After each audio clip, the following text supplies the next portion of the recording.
चलिए आज बात करते हैं एक ऐसे कानून की जिसने भारत और ब्रिटेन के बीच के रिश्ते की कहानी को एक नया मोड़ दे दिया।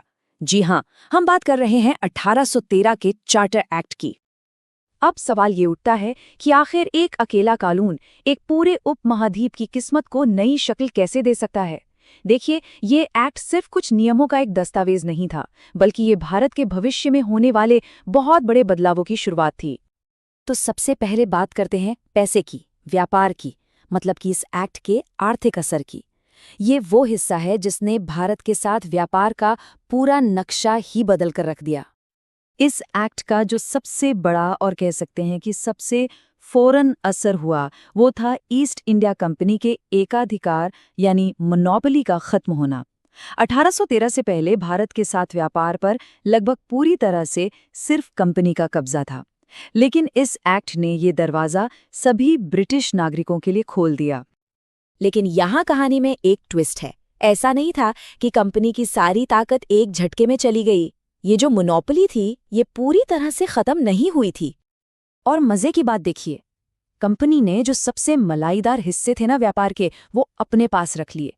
भारत में चाय का व्यापार और चीन के साथ होने वाला सारा ट्रेड, ये दो वो चीजें थीं जिन पर अभी भी सिर्फ और सिर्फ ईस्ट इंडिया कंपनी का ही हक था। लेकिन इन कुछ चीजों को छोड़ भी दें तो भी ये एक बहुत बहुत बड़ा कदम था।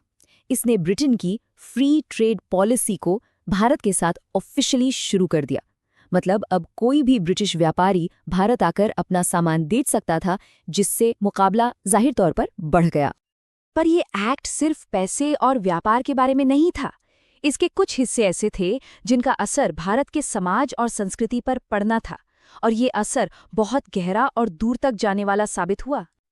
देखिए, यहाँ ये समझना ज़रूरी है कि ये जो अगले 2 पॉइंट हैं, ये दिखाते हैं कि अब अंग्रेज़ों का दखल सिर्फ बंदरगाहों और बाज़ारों तक नहीं रहने वाला था। अब वो भारतीय जीवन के और भी गहरे हिस्सों जैसे कि शिक्षा और धर्म में भी दखल देने वाले थे। इस एक्ट में पहली बार भारतीयों की शिक्षा के लिए पैसा अलग रखा गया, 1 लाख रुपए सालाना।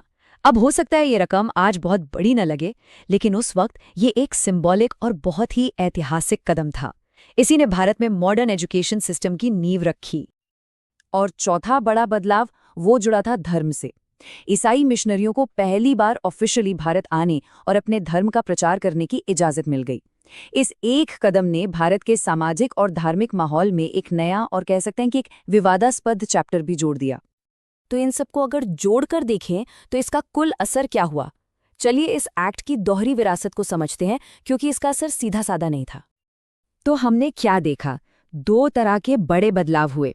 एक तरफ थे आर्थिक बदलाव, कंपनी की व्यापारिक मोनोपोली खत्म हुई और सभी ब्रिटिश लोगों के लिए भारत के दरवाजे खोल गए।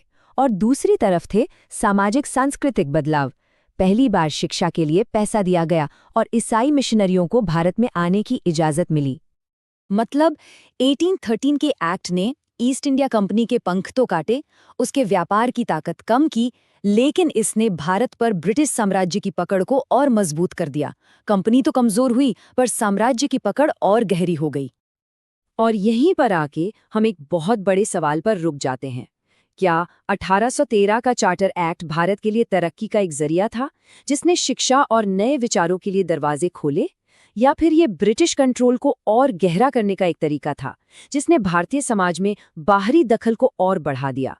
इस सवाल का जवाब शायद इतिहास की तरह ही एक रंग का नहीं है। इसके कई शेड्स हैं।